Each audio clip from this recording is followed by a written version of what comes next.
Pois bem, hoje o assunto é fluxo de caixa. Então eu vou te dizer o seguinte. Pois bem. Deixa eu tirar o retorno aqui.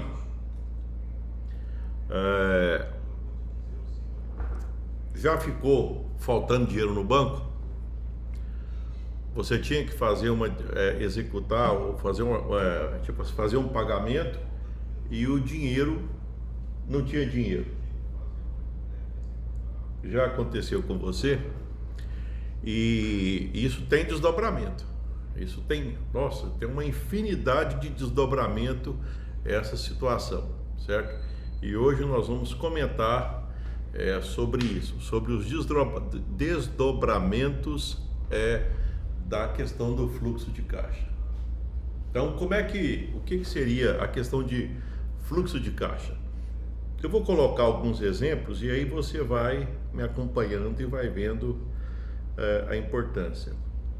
Então, olha, tinha de pagar, dinheiro não deu.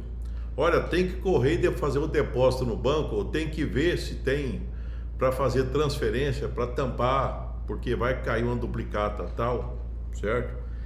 Tem que ver se depositou o dinheiro, quanto foi que entrou, que os clientes têm boleto esparramado aí, e tem que ver se o cliente pagou, porque já tem duplicata caindo lá, certo? Na conta da sua empresa existe chegada de dinheiro e existe saída de dinheiro.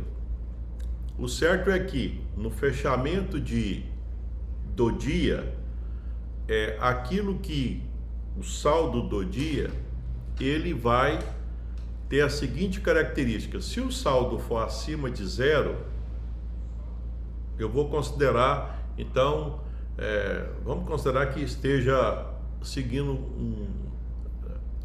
como padrão, tá? Então, se está acima de zero, vamos colocar uma condição padrão. Se tem dinheiro sobrando, certo? E se esse dinheiro fica sobrando todo dia acima de zero na sua conta, então é como se dissesse o seguinte: nós estamos perdendo dinheiro, né? Porque esse dinheiro podia estar aplicado. Eu já fui gestor de prefeitura, né? Secretaria, e eu lembro que quando vem dinheiro público para a prefeitura, o dinheiro ele não pode ficar na conta. Se ele ficar na conta e não ficar aplicado, depois, na hora de fazer a prestação de conta, o juro perdido, de certa forma, o gestor tem que explicar por que ele deixou o dinheiro na conta e não aplicou, certo? Então é como se ele tivesse: olha, você vai acabar tendo que pagar a multa porque você não aplicou o dinheiro. Aí na sua empresa, quando sobra lá, vamos supor, poderia estar ficado próximo de zero o saldo do final do fechamento do dia. Não estou dizendo que seja isso, mas se ficar muito dinheiro acima de zero, é um dinheiro que você está perdendo. Você poderia estar aplicando numa aplicação diária certo? Agora, se sobrar muito, então aí já tem uma outra destinação. Eu estou falando do que acontece no dia a dia. Então sempre vai ter um pouco a mais. Se você perguntar para mim quanto a mais, depende de cada realidade. Cada realidade é uma, certo?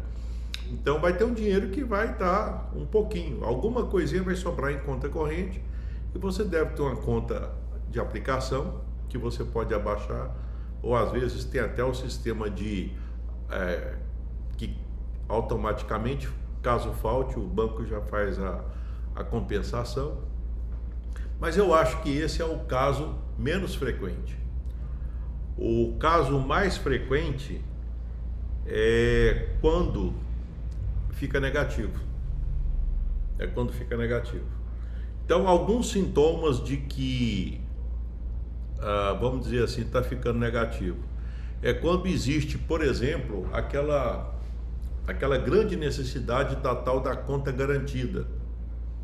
Nas minhas consultorias, eu lembro que existia até um certo saudosismo em relação a isso. Nem sei se a palavra certa é isso, mas é a necessidade de ter essa conta garantida. Não, porque você sabe como é que né? Nem todo dia nós temos dinheiro.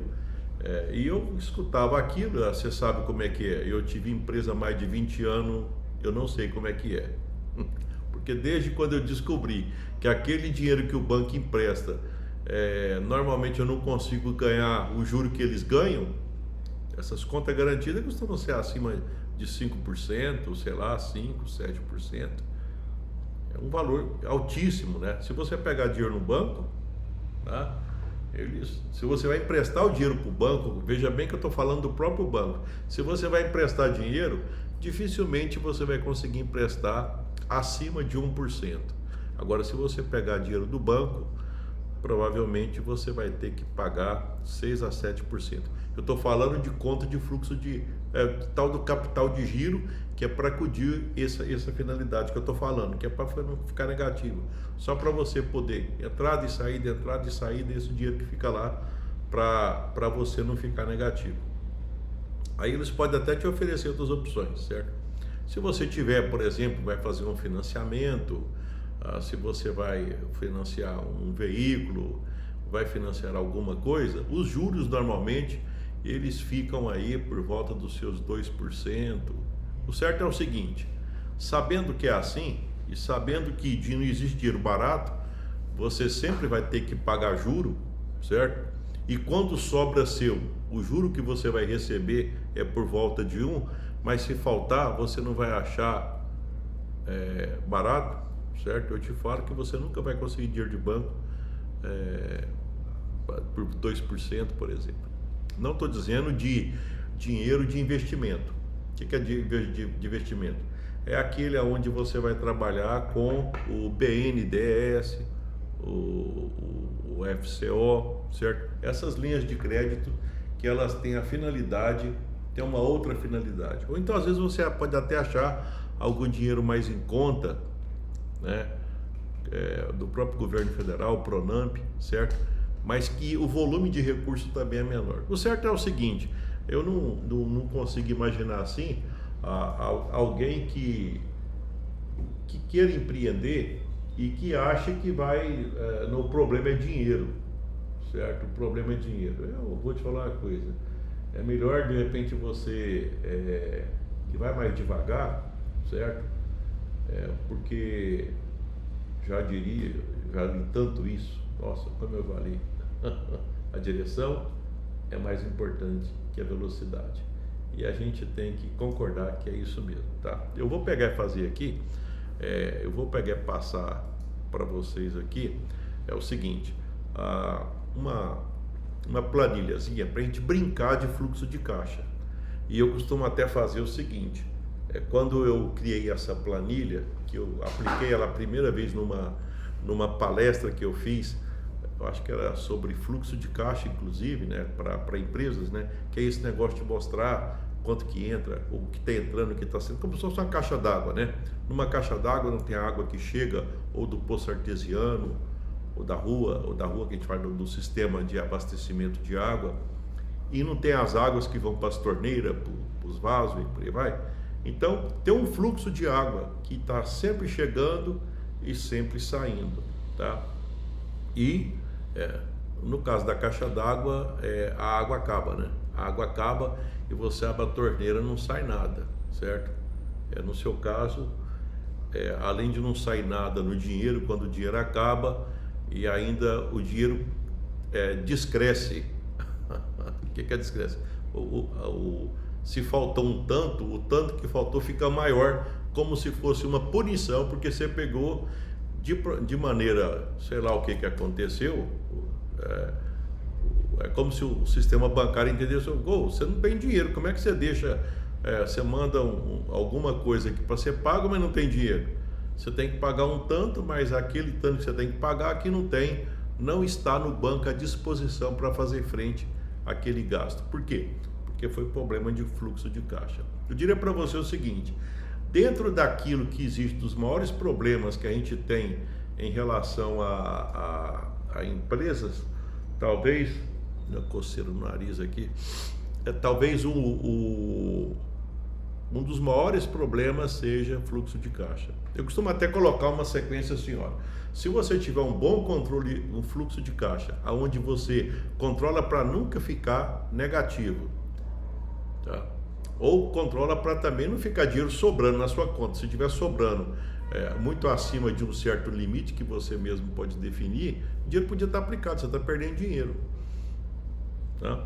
Então, o controle do fluxo de caixa, que ele é controlado diário, não tem necessariamente que ser você, mas se você é uma empresa grande, você pode ter alguém para fazer isso para você. Tá? Se você é uma empresa menor, é você que tem que fazer. O certo é o seguinte, você também pode controlar, não é ficar de olho na planilha, mas é que quando você passa a conhecer os números da sua empresa, é como se você dissesse assim, você já sabe mais ou menos o passo a passo da sua empresa. Tá? Eu vou mostrar para você aqui uma planilha que eu utilizei uma época para explicar isso numa palestra que eu fiz, certo? E aí a ideia dessa palestra era justamente mostrar o que acontece com o fluxo de caixa, certo? E na época eu lembro que eu fiz o seguinte questionamento: olha, isso, se você pegar e colocar para uma criancinha de uns 5, 6 anos e ficar brincando com ela, ela vai te explicar essa planilha. A lógica que eu quis dizer é o seguinte: é possível você controlar o fluxo de caixa de uma maneira muito mais simples do que você imagina. Antes até de pegar e mostrar essa planilha aqui, acompanhe meu raciocínio. Você tem uma entrada e saída, recebimento e pagamento, certo? E você tem uma rotina de venda e uma rotina de compra, certo? Mais ou menos uma rotina você sabe. Vamos imaginar que apareça alguma coisa que não estava na programação, e você compra por R$5.000 com 30 dias. Tá? Aquilo que você comprou, você não sabe se vende. Existe uma intuição, alguma coisa, mas você não sabe se vende, certo? Mas só que você não tem o dinheiro para pagar aqueles 5, mas você depois de 30 dias, a possibilidade de você não ter o dinheiro para pagar, você ter o estoque, aquilo que você comprou, mas não ter o dinheiro para pagar. E aí, como é que você faz? Bem, então esse já é um ponto de fazer o caixa ficar negativo. Uma outra coisa também, isso eu já passei por isso. Quando eu fabricava a ração, então na época da chuva, existia uma pressão muito grande para vender a ração para gado de leite e para vender com prazo de 30 dias. Só que eu vendia com prazo de 30 dias, até que eles queriam mais, 60, por conta de que a despesa estava muito grande. E aí, eu vendia com 30, 60 até eu não ia, era muito raro, né? Até porque eu teria que ter mais capital de giro. Só que tem um detalhe, se fizesse a conta do custo do dinheiro para eu fazer aquilo, no meu caso, eu não conseguiria fazer, Então, a conta que eu fazia era o seguinte, olha só, eu compro milho só à vista, o mercado, porque cada mercado tem uma particularidade, né? Milho eu não conheço, eu nunca comprei milho a prazo, nunca. Todo milho que eu comprava era à vista, descarregou o caminhão, certo? Como as pessoas já confiavam em mim, elas esperavam até passar na balança. Ó, tá vendo como é que é as coisas? Aí já era lá e pagava, né? Então tá. E assim ia controlando o fluxo de caixa. Pra você ter noção, eu peguei esse hábito de controlar, que até hoje, todo dia, quando eu chego no meu escritório, que é aqui, eu faço algumas coisas. Eu pego e vejo todas as certidões que eu tenho, porque quem tem muitos negócios, é bom saber o que está acontecendo com o seu CPF e com o seu CNPJ. Né? Eu faço isso, não sei se vocês fazem. Então eu pego e dou uma olhada para ver como é que está, depois eu vejo o meu fluxo de caixa, certo? Eu vejo o meu fluxo de caixa, aí depois eu começo a ver coisas do tipo que eu tenho que pagar, na verdade, eu primeiro pago, eu vejo o que tem que pagar, receber, e em seguida eu fecho, já faço o fluxo de caixa. Aí fica até o outro dia. E eu vejo se naquele dia não vai ter problema. Se der problema, eu baixo de aplicação, ou se sobrou, volto para a aplicação. E quando é que eu faço isso? No meu caso, eu faço isso de segunda a sexta. Tá? É claro que Não, você está de férias. Não, mas eu sei mais ou menos. Eu sei que se eu pegar utilizar um dinheiro, eu vou ter que baixar da aplicação. Se cair um dinheiro que a gente sabe, olha, esse dinheiro foi um valor maior, então eu tenho que jogar para a aplicação, certo? Eu vou mostrar aqui para vocês então um exemplo aqui. Qual que é a lógica disso? É ver matematicamente como é que é isso. Não precisa de ser essa planilha. O importante é a lógica do controle, certo? Isso é que é importante, tá? Então eu vou pegar e mostrar aqui agora, tá? Então, tá bom. Tá aqui o controle. Olha só aqui. Aqui eu estou mostrando aqui o seguinte. Vamos ver primeiro o que é essa planilha. Ela é muito simples. Eu peguei e coloquei aqui, ó, ela está mostrando 10 dias, certo? Aqui tem, olha, o dia 1, o dia 2, 3, 4, 5, 6, 7, 8, 9, 10. Quantos dias tem que ter isso aqui? Não, o fluxo de caixa é por dia. Se você não tem nenhum evento, nenhuma novidade que está lá na frente, olha, vamos imaginar que você fez algum investimento, alguma coisa, e tem uma parcela muito alta que você vai pagar daqui a tanto tempo, você já pode ir provisionando. Olha, tal dia eu vou ter que pagar isso, então eu tenho que diminuir compra, certo? Mas aqui é só para exemplo, eu coloquei, não tem nada especial, então coloquei 10 dias aqui, eu vou seguindo. Vamos pegar o dia 1º aqui, ó.